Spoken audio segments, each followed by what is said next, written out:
harder now. If you didn't see my hand, you know what I'm saying? You know what this is? You know what this is? It's titanium. 063 titanium. Ty. The cool people say Ty. I don't think I've earned it yet. We're going to experiment with this stuff.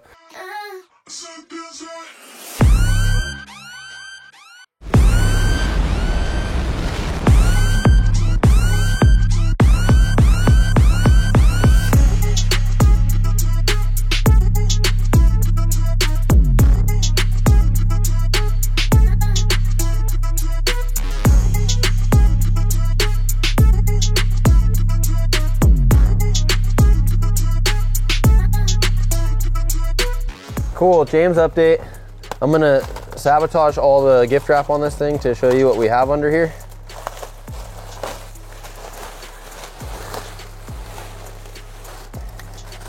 Always cut towards you, just to roll the dice.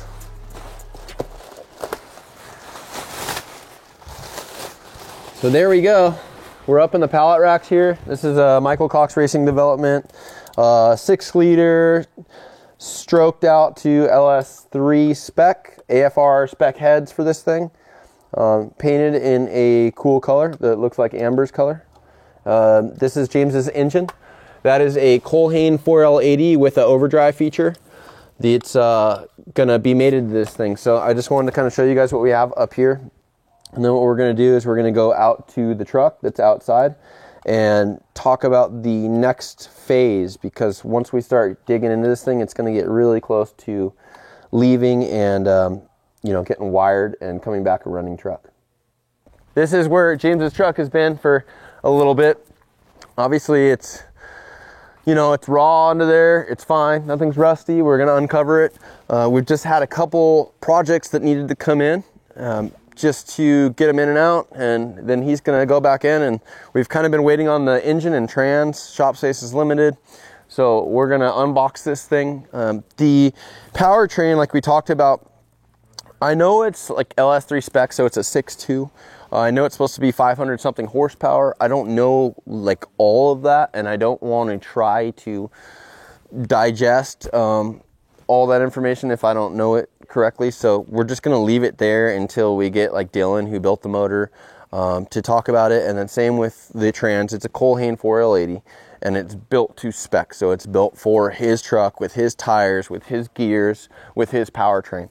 And we're just going to leave it at that until I can I just like to make sure the facts are right and everything's proper. And the one thing I do know is what condition the truck's in right now and what we're going to be doing to it and what you have to look forward to in this next phase, because we are setting up to really get deep into this thing and finish it out all the way into the plumbing layers of it and then send it off to wiring. And yes, we're going to cover the whole thing. So that means we will cover not just like this next process of work, but we're going to go to Justin, who's going to do all the wiring, and we're going to cover all his program and his story and what he's going to do to the truck. So it's like I want to take you guys on this as like a journey with me and the shop and all of our clients' projects to really, just show you what all this stuff is about and what goes into it. This is Cole. Cole Murphy's a buddy of mine that comes in and I guess comes through every once in a while and checks on the progress of what we're doing with the shop and the projects, and just comes and says hi. So yeah, I think the back either has a strap or okay.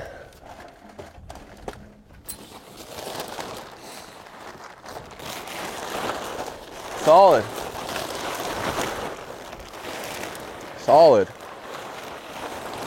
But you can see all that's pretty preserved. I mean, that's pretty much just the way we left it. So proper amount of WD-40 on there and just a proper shelter. It's going to preserve everything. Cole, I want to flip this whole thing up. So pin and hood pin. Is there a safety on it? Or? No, you're good. Oh, there's a side safety, like a little presser. And then it goes right into Joey's paint. Please, God, no. Please. So before this thing goes in, it's gonna go in this next week. Just gonna finalize all the welding. So like a lot of the trans tunnel and like the engine bay, like part of the chassis is just either single passed or there is some welding that just needs to be fully completed. So we're gonna weld out all inside that cavity. And then anything else that needs to be final welded, we'll get final welded. And then what we're gonna do is we're gonna stab the trans, stab the engine, put all the exhaust on, finalize the exhaust out back, and just get every single accessory on here. Once all that's on, then we're gonna figure out the brake system. There's some brake lines already like on the car, like the lower arms and the rear axle housing and the upper link all have hard line routed into them. But we did reconfigure some of this stuff. So like the master cylinders and the reservoirs all need to be tied together. We also have the e-brake, which I'm going to run like a redundant caliper system. So instead of having, you know, the e-brake tied into just the normal calipers, it'll have its own caliper system that's just firing just by itself. I prefer that for driving dynamics, and I think it's a great way to not jam up your actual braking. So that's kind of going to be our wrap, and then obviously start plumbing. So like all the hard lines are done for the cooler up front. We do need to do oil cooler and trans cooler lines, and we're just going to get all that shuffled in through the cab. It is tricky. The fuel cell also needs lines, so like just the plumbing is going to be a whole other thing on this, but we're going to get an update in before we start the whole plumbing endeavor. And Colin's going to do that stuff with me. So we have that. We also have a special situation for the Holley display and the Switch Pro that's going to be up top here. So just kind of looking at this stuff, we have this process that I've talked about where I want to have this as like a full dress rehearsal. So I'd like to have like all the systems in it and have everything plumbed, send it to wiring and get all the wiring done, make it like a ready to run truck, and then take it all back down to bare metal, bare chassis, get everything powder coat the whole entire chassis, powder coat all the suspension components, powder coat everything, the unbolts, just get coatings on everything we can to kind of dummy proof this thing for James, just because he's a busy guy. It's not going to be something where it's like it's not like a race car where it's going to be stripped down and maintained. It's going to, you know, get an oil change and get like a corner prep, and then it's just going to get a pressure wash and go in the garage, maybe not even a pressure wash. So I just want to ensure that this thing will last, and I believe that powder coating is the best thing to do with that. That being said, this is going to get into the nitty-gritty with detail work, where we've been kind of showing you guys a lot of the big juicy fabrication stuff, and this is going to be a lot more of like getting details right on this thing and packaging this thing right, and like even like looking at the radiator hoses, everything's got to be gone through and, you know, put the right fittings on. So I'm going to just make a nasty whiteboard list and prioritize that. It's just nice to have like a visual where you can see stuff and get these things knocked out. But like I said, just first things first, button up the whole entire innards of this. All of its guts need like final welding. So someone's going to crawl into that little crawl space in there like a little turret gunner in a B-17 and get all the welding done and just start moving outwards on it. I do have to finalize my pods that are going in there, and we're going to cover this whole thing. I just wanted to kind of get an update going of where this thing stands and what's going to go on next.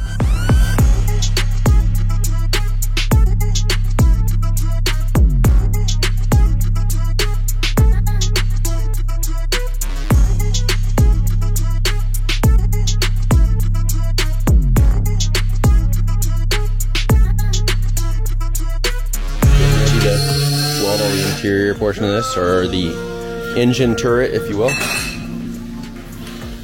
Colin stripped it, freshening everything up. Everything's buttered up pretty well, kind of restoring it back to normal. See, there's a lot of unfinished stuff, so like the bulkhead, gussets, a lot of the interior tubes. We kind of welded everything we needed to do the sheet metal, and then some. Just, you know, we got everything safe where it's not going to move around, but definitely left a lot of it undone. Skids are off.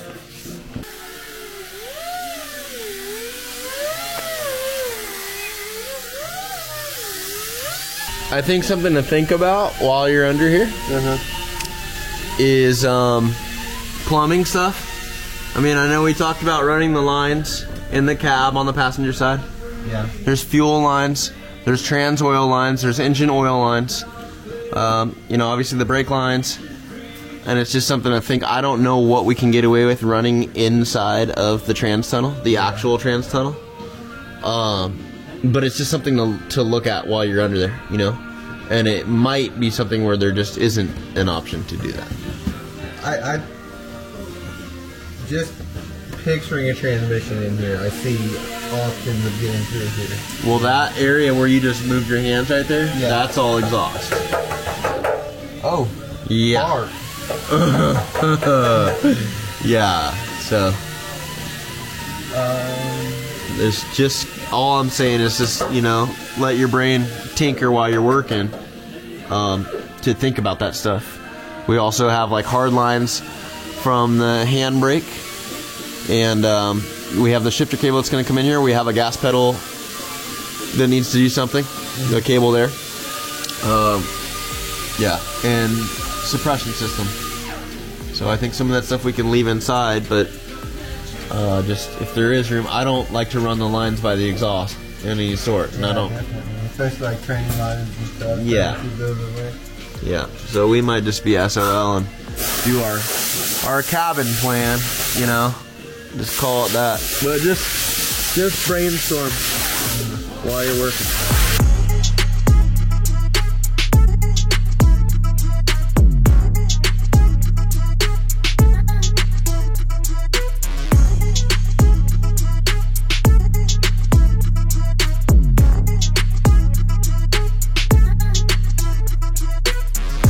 So we talked about the engine, the trans, welding, putting all the stuff together.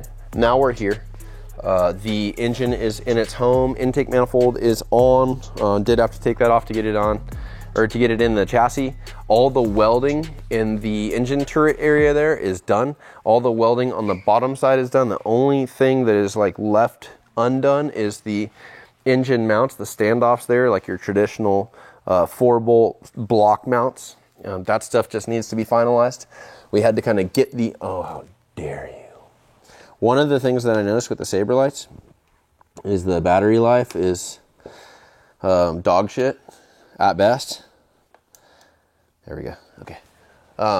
So I just keep them corded all the time. The one time I left the cord off of it, we smoked the battery, and I mean, a couple hours, but still, that just doesn't make sense to me. Usually, whatever you're working on where you need that is going to be a all-day project. So, as you guys know, those things kind of live with us. We have 4 of them in the shop. I would love to have more. Sometimes I'll work on something and I'll have 2 of them going at different angles or different approaches to kind of get the lighting right.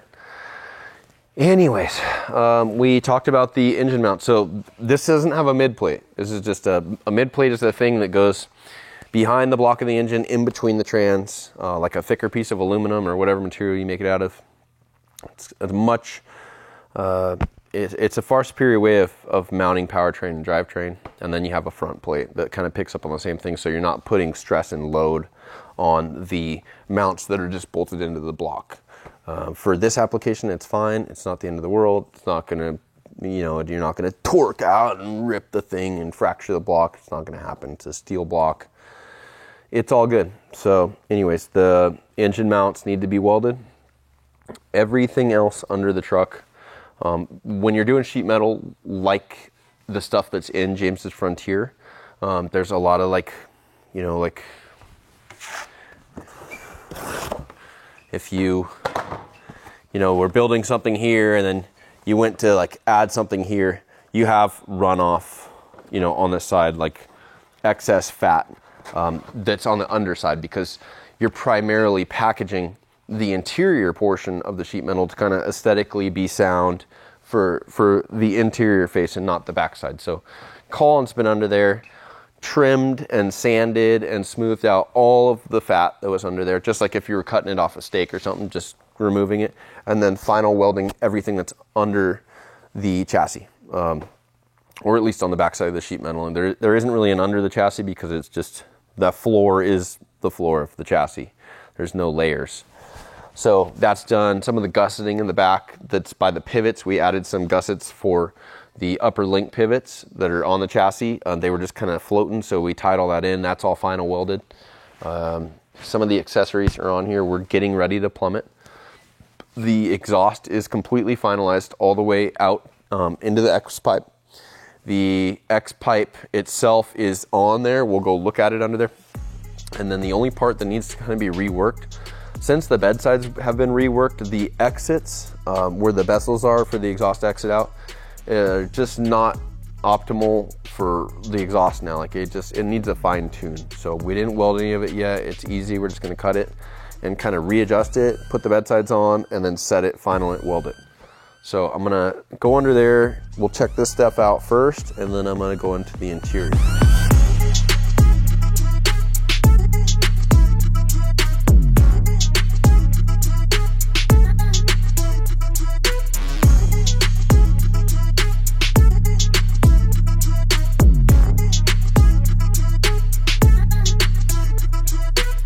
Okay, let's check this out. A lot of weird voltage going on here with this light. There we go. Gets pretty tight under here. So, these gusset tubes we added. Bulkhead plating on the top and bottom we added, all welded. It was just kind of a weird splice here that they had, and I just wanted to make sure that there was extra support like here and just something to tie this stuff in. I almost feel like we should have even more here, but I'll chew on that for a little bit. You can kind of see the packaging inline. You know, this isn't like mirror image exhaust. It just gets in where it fits in. You can see transmission shift cable linkage here. Big pan. This is a Colhane 4L80, and then you can just see like the bob and weave of the exhaust under here. And then this is your floor. So you can see just the chassis, 1 3/4 chassis stringer tubes, and it's almost like a sand car, like an old race car. And then boom, that's your floor. So that's why we have 1/4 aluminum skids that go on the whole bottom side of this thing to kind of add as like a protective layer. So if you land on something or you bottom on stuff, you're not just like on 1/8 aluminum where it could still have a potential of kind of concaving into the chassis. Trans mount, fixed yoke trans. All of the details like up in here, there's tube structure. You can see like the X by the yoke there. So all this was kind of unwelded. Like everything's tidy now. Everything's sanded. Let me see if I can zoom. You know, like all these areas, everything's just cleaned up. So we wanted to definitely button all that up. You can see all the exhaust has been final welded. Come on, focus. V-bands are in. I don't know what the tape is. I don't know if that's just for assembly. The guys know the grind around here with tape, just to protect stuff and make sure it doesn't get scratched. Even if it's going to get scratched in the desert, it doesn't need to be scratched while it's in the shop. Studio. Danny did these muffler brackets. Danny Giannini, when he had the truck, like for a little bit, and did the exhaust on it. So we reworked a lot of stuff, but this was something that we left and we just kind of adapted to it.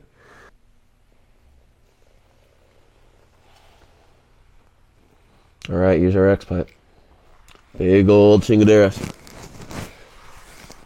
So this thing is built, you know, to spec to the chassis. The upper links, obviously, there's some room here, about 3 fingers. And then this thing cycles up. It's got like a protective tray, 1/8 aluminum tray here. On the other side of that is the fuel pumps and fuel filters, redundant system. So there's 2 of them. And I figured that's just something you don't want the exhaust, you know, I want a wall there. So the actual back of the fuel cell, the fuel filters and fuel pumps all have a partition instead of the exhaust just being close. So you can see it's V-banded and ready to make its way through the panel and then out to the saddles there, if you can see that saddle floating. So see, everything's welded. Everything wasn't welded before, so we just went through and got everything. I'm a firm believer in V-band. I'm a firm believer in X pipes. I also believe in them being after the mufflers. So muffler system first and then X pipes. And it really gives a unique sound. So you can see this is a compact unit. You know, everything's where it needs to be. It really only has one place. There's still some pretty good symmetry under here. I'm a big believer in that stuff. But that's the underpinnings. We're going to figure out plumbing stuff. I guess I can kind of touch on that. We are going to run a combo of hard line and soft line. Some of the stuff will run through the trans tunnel, and we'll make sure that it's safe to do that. And then some of it will be in the interior. But this is pretty much what you're going to see. There's obviously tabs here for a drive shaft loop, which is just a limit strap. You can see some of that gusseting that we added by the pivots. Everything's got its home. So we're going to check out the interior now. It's all in your head. It's all in your head. Access panels are off. You can kind of see how much we get here. It is full access, if you know what I'm saying. This is where we're testing out panel stuff, just as far as the relation between header and foot is, pretty substantial. I want to put either double layers there or just figure out like the absolute optimal way to get this thing, the heat controlled the best we can with what we have. So, making like big space layers, the space is so constrained in here. I don't think that's the ticket. I think we have to work with technology and what kind of coatings and materials are available for us to make something optimal here instead of just like build layers. The biggest thing in here is going to be the display and the upper console. So I'm going to set up our light and get in here and go over that. There's some really good opportunities for cool design with this thing too. You can see it kind of like there's a break here.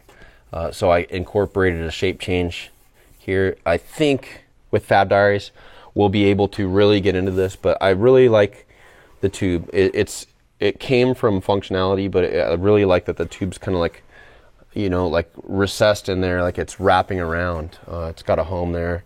You can see the return with the quarter turn fasteners up top, and then you can also see how this trim panel, like this transition here really ties into the transition up there.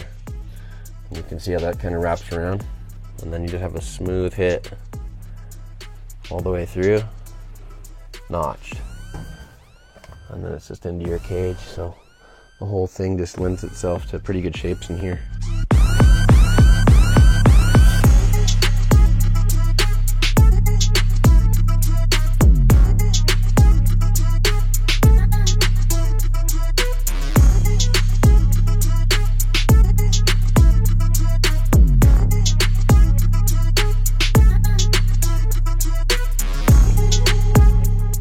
Backup light.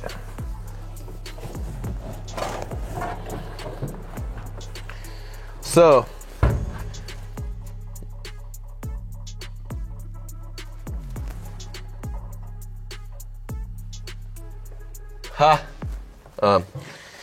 space in this thing obviously from the start has been limited. That's why when building we talked about the interior appointments and the Holley display and the Switch Pro.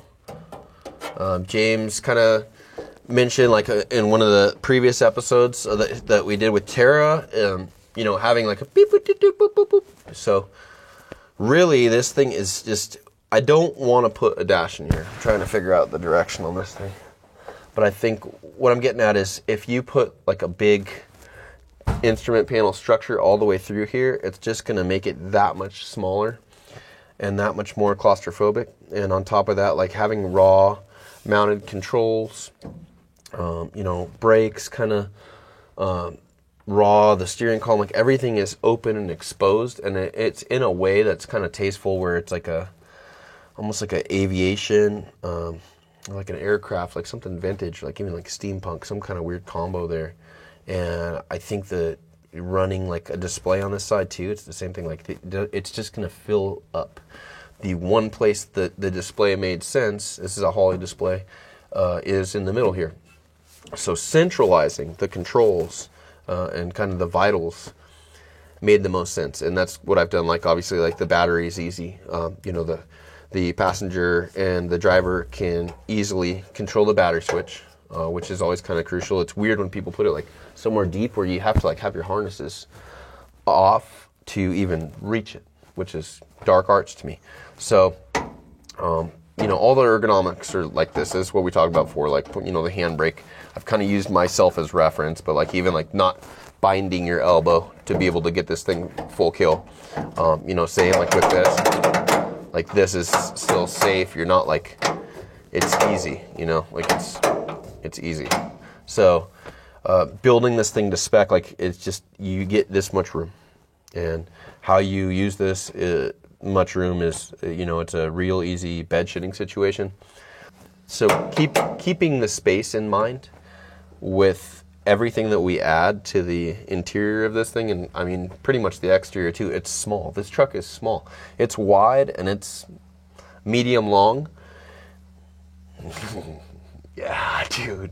But it's something to be like conscientious about with everything. And I guess that's how you should with, you know, every vehicle pertaining to its specs and its use and its functions, like just keep stuff in mind from the start. So the display is hard mounted.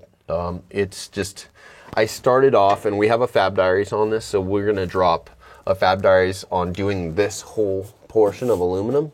This upper portion is very similar with the methods and the process of construction, like you'd build this. This is just the same kind of concept. So if you take the cues with building this thing and apply it to other stuff, you'd build stuff like this too.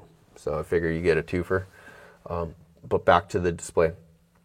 We thought from, you know, originally I was going to build a pod, have this thing be kind of a big, voluptuous trim panel that encapsulates the whole display, and maybe the display sinks into it or it's floating in this whole thing, it covers it 360. And just upon like design, I kind of, with some of this stuff, I will, if I'm not like sketching it digitally, that takes so long just to make some of the tabs and the bracketry that like I can sit and build, like if I know I want to float this display and I don't know what this is going to look like yet, then I can simply just start building like the hard parts that I already know, like hard parts meaning like the tabs and the structure that's not like the beauty parts. And while I'm doing that, it's just such a process that you can sit there and think. It's like being on cruise control on the freeway, or, you know, I guess if you had a Tesla or something and you don't have to drive, you can start thinking about other stuff. And it's the same thing with like, that stuff's cruise control for me. So I can just think about my process and my next steps on what I'm going to do or construct or design while I'm building like the simple stuff. So hanging the display made sense. It's tabbed to the intrusion tubes here. I will take all this stuff apart for you guys to kind of look at it and see like the layers. But, you know, hanging this came about, and even when this is not on, like this, we'll call this the display cowl and the display visor. When these pieces weren't on, it still was like a nice vibe because it's not like your typical like bracket coming up from here. And it's really just from function because this is an access panel. So this panel has to come off. The brackets, you don't want to just weld a bracket for a display that weighs more than you should be tabbing to sheet metal. You want that to be to the chassis. And I believe in like your instrumentation being tabbed to the chassis instead of like floating in a dash or something, if it's possible. So, you know, this thing's hanging for functionality of getting this access panel out with still having tabs that are welded to the chassis and everything being able to come in and out without getting jammed up or barricading yourself in building it. To touch more on like what I'm talking about with this, I hope it makes sense, but if you think about like building stuff with metal as being like a medium, and if you applied it to like art, right, like a medium could be oil or chalk or whatever, graphite, just different mediums. Metal and working metal, it's just about the duration it takes to make something. So even if you think about something in your head like that, you're usually going to process a design way faster than you make it. And that's why I say you can really, if you think about your steps, you can kind of get ahead of what you're doing physically with your hands in your brain, and it just makes the execution that much more streamlined and efficient. Like for me, when I was at Art Center, and like throughout my life, I like to sketch, and sketching is like so fast. that I could just get stuff done, get stuff done, get stuff done, and it's almost like an endless amount of drawing, creating, imagining, and you just keep going. So like this stuff is very slow, very just gotta make it right, gotta finish it, and it's just, it is what it is. I mean, you still get the same end result, but it gives me the ability to very like seamlessly think about design while I'm working on the one prior to the next one. With this hanging, you know, I started to take, and I'm going to lead into talking about this trim piece, and it is what it is. If, you know, it's too much information for you, then click something else. But the design on this thing, I just figured, like, having it exposed, there's a couple features here you can think about. This is right where the engine is. All your heat is kind of funneling into this tunnel. I mean, this whole structure is built just to house the engine. I mean, look at like the valve covers, like it's right there. The cylinder heads are there, the headers, like the whole reason that shape's there is just simply to build around the powertrain. So that being said, this thing's putting off heat. It's you know, it's like a funnel. It's starting out as a big tunnel and it's going small. It's gonna want to, you know, there's nothing pulling it, so it's gonna get hot in there. So electronics, I'm going to mount the ECU in here too, but I'm going to float it. And what's good about this is if this is radiating heat, it's not dead brackets into the display, you know, so it's not transferring there, and it's just kind of letting it come out instead of closing this thing in where it's all dimensionally closed off. It's flowing out and it's letting it breathe. The other thing that would be cool too, and whatever, is having like a source of light under this thing. I was going to try to like snake a light under there, but if you had like a light source in here, which we can put like a Baja Designs light, it would be a really nice feature because it would just seep out of the bottom here and it would be like a dope accent light. And I like stuff like that, so whatever. More of this design. So obviously the visor is for reflection and glare.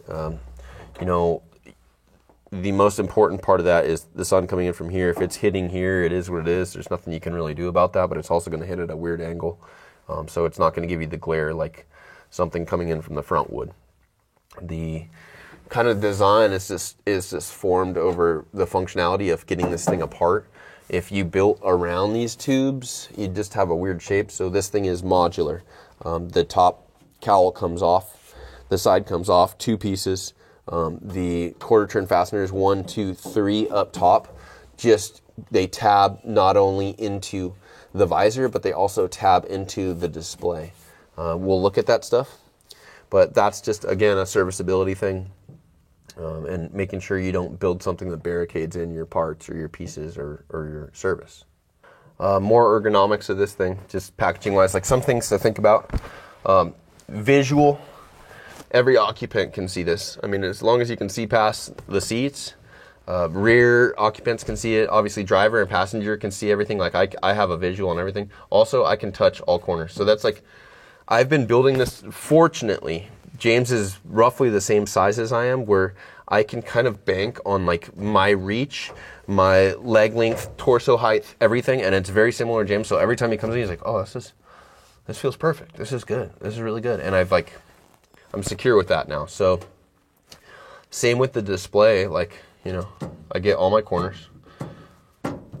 I have everything. Now, the knob's in the way. Well, it's not in the way when I'm in fourth. Like, I don't care if it's in park because I don't really need to be managing stuff on the fly unless I'm driving the thing. So fourth, everything's out of the way. This is completely out of my line of sight. So it's in a good spot. But those are all things to really consider. Like, if you really want to get the thing right and it feel comfortable. Same with this, my line of sight, the wheel is not intersecting this corner. So everything works. Like, it takes me over here to intersect it. So just things to think about. It's the same when you're plotting like the seats and kind of plotting even the front end. Like, some of the one-piece clips are ginormous where it's extremely hard to see. And then the further back that your seats go, the harder it is to see. So then they need to go up, and then you start worrying about all this stuff. So I want to get into this thing. This is our upper console, control console, I guess you'd call it. This whole truck is going to be on a Switch Pro 12 button. That's it. It'll have a couple redundant switches. We'll get into that when we do the wiring, but this is built for a Switch Pro. I had the Switch Pro in here I stripped out one of the threads on the backside of it, so it's out for replacement. I botched it, so I guess I'm just gonna have to use that one. I got to get a new one. But anyways, there's a 12 button that goes in here. Vision with this, so there's like 4 buttons that I can't get. So what you do with something like that, and I thought about this stuff, is just to make those like controls that your co-driver would need over yourself, you know, either like lights, something secondary, not your primary stuff. Your primary stuff can go where you can see it. But just wanted to have something streamlined. It's really easy to make these upper console things look weird, or just make them look out of place like it's a floating box. So drawing into it, it's really just like playing into the shapes that you have, and the more that you can step back and just look at like where your angles are, where your lines are, what shapes are here, and how each item can kind of complement and work with the other items, so everything's like in a harmony. That's what I tried to get out of this thing. It's not perfectly straight. There should be some arch in it, but it's almost at that point where it looks straight. It's not though. This is a 2-piece unit. It kind of draws into these tubes, goes down lower here. You know, the other thing too is like making sure this doesn't go too low. Making sure it's not taking up too much room. And then I wanted to take this and draw it all the way back to the V-pillar cross tube up here. So I don't know if you can see it, but it's like, it's form-fitting. And then it's also form-fitting to the roof here. Some of the stuff, it's even though it looks just like small and minimal, there's a lot here where I have to kind of think about the ergonomics, the actual final finish of things, and almost like pre-run my build process on this stuff to make sure it checks out in the end. Like even, you know, having a leading edge tapering here where I know that I can put a trim cap on here that's going to capture the front part of this and close it in and finish it off, making sure that there's room for Zeus buttons in here, not hitting the tubes, like making sure these sight right, making sure there's room for this button. Like there's a lot that plays into the design with the stuff, at least for me, that I kind of, again, I can start, like if I know, okay, I want something to go here, that's step one. I know I want something to have, a Frenched in control here. I know I want it to go from here to here. So while I'm doing that stuff, then I can start thinking like, okay, well, what's going to happen with the front of this thing? Because I can't take it off if it's fully boxed around here and built into the car. So should I plan for that? Well, what's that going to look like? How is it going to grab? And there's a lot of like, with aluminum for sure, where it's modular, where I mean like stuff like kind of, indexes into other parts to make the one part. It's just a lot of pre-running your thoughts and thinking in advance. And the great part, it sounds like negative, that, metal working and shaping takes so long, but it's really the great part is that when you're building this stuff, you have time to think about that as you're just even cutting one piece, where you can get your wins in just by thinking while you're working. So what we're going to do is take all this stuff apart just to see kind of how it deconstructs. I'm going to take the access panel out of here, take the windshield out, kind of show you exactly how tight and formal the engine is in there, and go from there. Another thing I wanted to touch on too is I don't ever want to make it seem like it's like my way or the highway. I always used to hear from my mom, take what you need and leave the rest, and I always used to hear, there's no right or wrong or good or bad, and I don't think there's a right or wrong or good or bad with fabrication or design. I know what I think is right for myself and the ways that I want something to look or feel or be built. So I don't ever want to come across like this is the only way. I appreciate everything, and it's just I just want to show my craft and my design and perspective on how to build these things.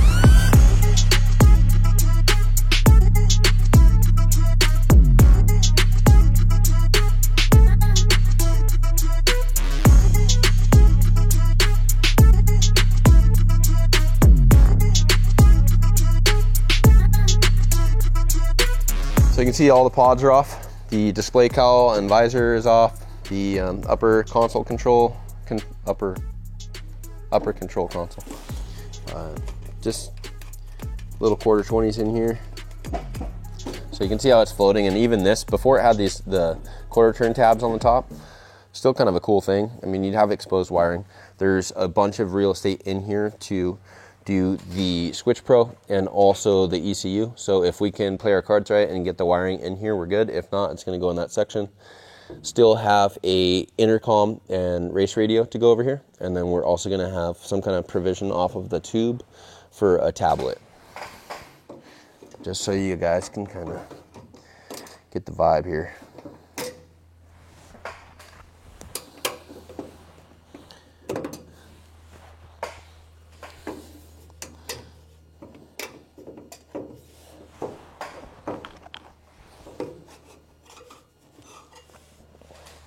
There we go. So you can see like how the panel, this needs to come off.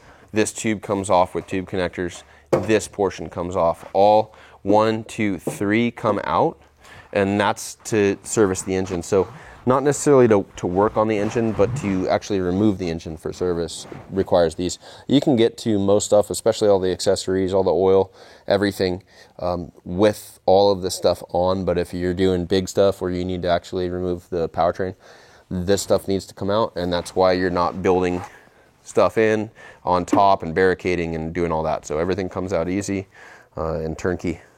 Okay, Colin, Scott, most of the stuff in here, at least engine-wise and header and stuff, the big stuff, but we do have accessories to finalize: water pump, starter, alternator, all that good stuff, and then put a couple more steering accessories on, throttle body, intake. So just all of the bolt-on stuff for the engine needs to be put in. One of the main things we want to redo is the front bumper. I don't know who did it or when it was done, and it doesn't matter, but the mechanism to get this thing to flip up is always like a kind of a janky thing where you gotta like lift it off the pins and then like another thing. And I think that there's a more optimal way to do that, and it'll just be easier for James or anybody. Like anytime that you flip this hood up and the other person doesn't know what's going on, it is a disaster, because it gets cattywampus and it does weird things. So we'll build a new bumper, build a new mechanism off of the one piece so it hinges proper where it clears, similar to Sean's truck, his Super Crew. Radius bumper, valence, same kind of deal. Just put it on here, make it work for this. James has talked about having like an auxiliary or like a replacement bumper, or a secondary bumper for the front and the rear, for like race mode, where he can go and allegedly make contact with vehicles or be contacted. So we're going to kind of revise that, or just make like provisions on the bumper, maybe like tabs or bulkhead pickups to add like a pusher. Same with the rear before it goes to powder coat, so then we're not like sanding or welding after powder. That's that. The other thing is big shocks. So we're going to upgrade the shock package on this thing. Right now it's a 2.5 coilover, 3-inch bypass all around. Little tiny guys for bump stops too. This is a 2-inch by 2. There's a 2-inch by 4-inch stroke in the rear. We're going to do 2.5-inch diameter bump stops in the rear, and then we'll do a 4-inch bypass all around and a 3-inch coilover all around. We spent some time yesterday kind of figuring that out. The bypasses up front do have to have like a specific tube layout for clearancing. We're going to get all that handled. We'll have a mock-up shock here soon. We'll lay out the tubes and get a pretty quick turnaround from King on that stuff. So that's that. Some stuff I do have on the list for Colin is aluminum trim in here. So just kind of like the back of the chassis has enclosure panels, we will enclose the engine compartment the best we can. Some of that is pertaining to having the shocks on, and having some more parts, you know, like the intake and kind of everything packaged out where we know it's going to protrude through the chassis. But at least the bottom portions we can definitely get in and do. So fabrication up front right now is just the big stuff is the bumper, swinging mechanism or hinge mechanism for the one piece, the trim panels, and that's that. The rear is something we'll discuss too.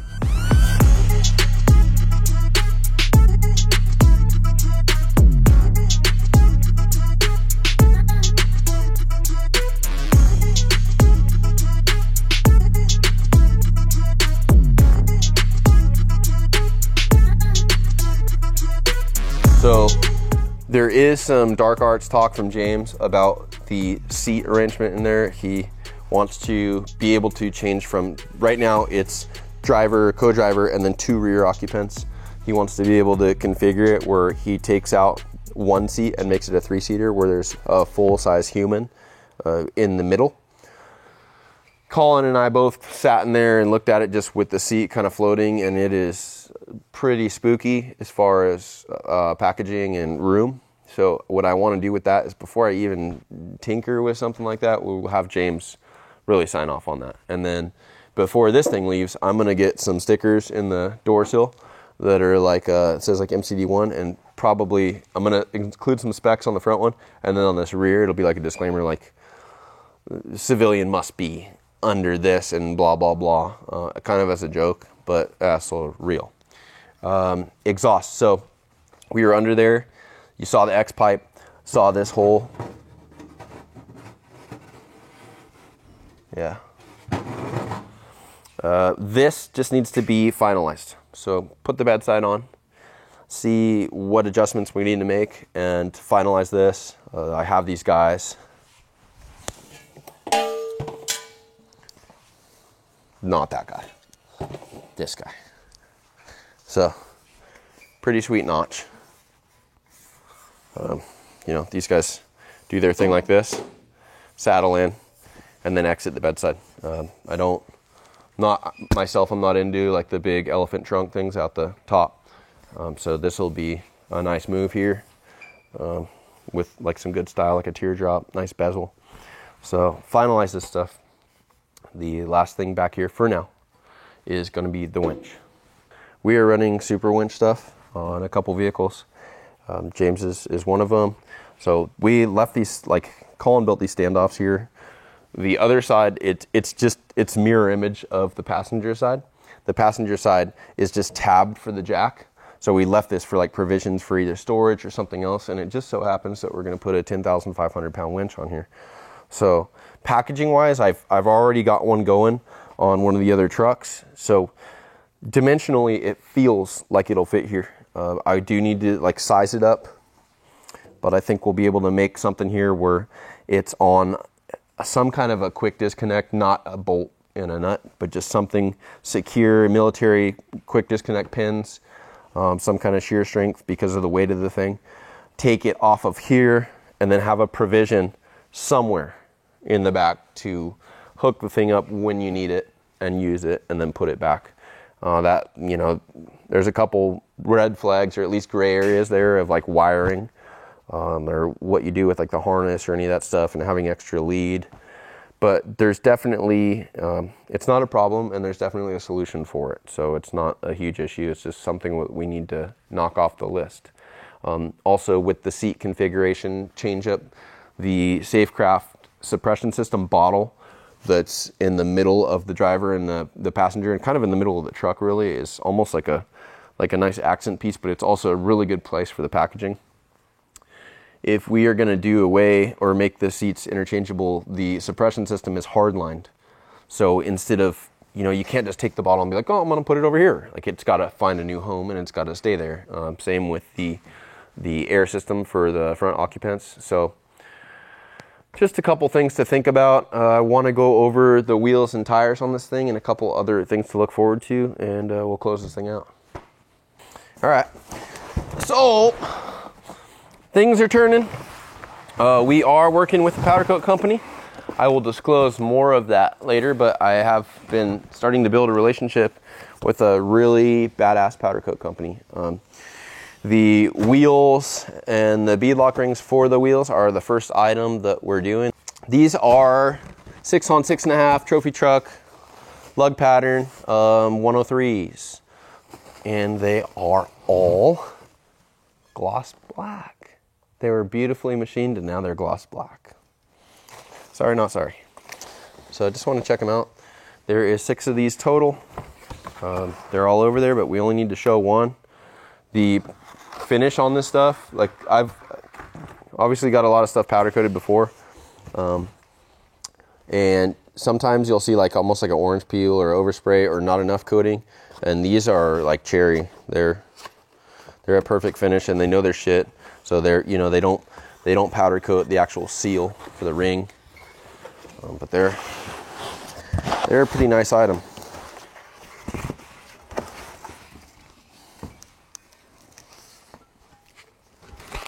So that's our wheel package. We're going to keep it true to form. This truck was always red, always with black trim and black wheels, so that's how we're going to roll. There's no need to change now. I know a lot of people have an appreciation for machined wheels, and I think that they're great on certain applications, and I think that black wheels make a lot of sense for a lot of vehicles. You can almost compare it to wearing a suit. You know, you could wear black will go with whatever color, and black is always complementary, but silver is not complementary, and it doesn't always go with every other color. And even though it's pretty to look at machine work, there's a time and place for it. So that's what we're doing. James and I kind of rolled with that. There will be 12-point hardware. This is just the Method hardware, but we're going to put 12 points in here. So it'll be like a golden black situation, my favorite. And I'm going to show you the tires. Look at these fresh guys. So Toyo Race 40s.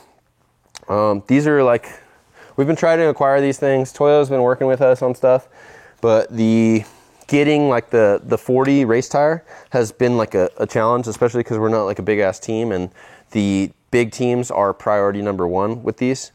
So we got them, and we got a lot of them, and this is what's going to be the combo. So obviously a 17 Method on a 40-inch Toyo race tire. This whole thing laced up like that. So I'm super excited. All right, so that's kind of a comprehensive update on this thing. That's where we're at. We will have all the stuff I went over done. We will be in some stage of plumbing, if not complete. This thing is very, very close to being stripped down and powder coated. And yes, we are going to document the whole entire process of the powder coating. We are going to go out there, get with them, hear their story, and kind of, you know, go through every process of what they're doing. The merch store is up. Aprons are available. Everything else is incoming, so just stay tuned. We will let you know. Thank you guys so much for the support. Like, comment, subscribe.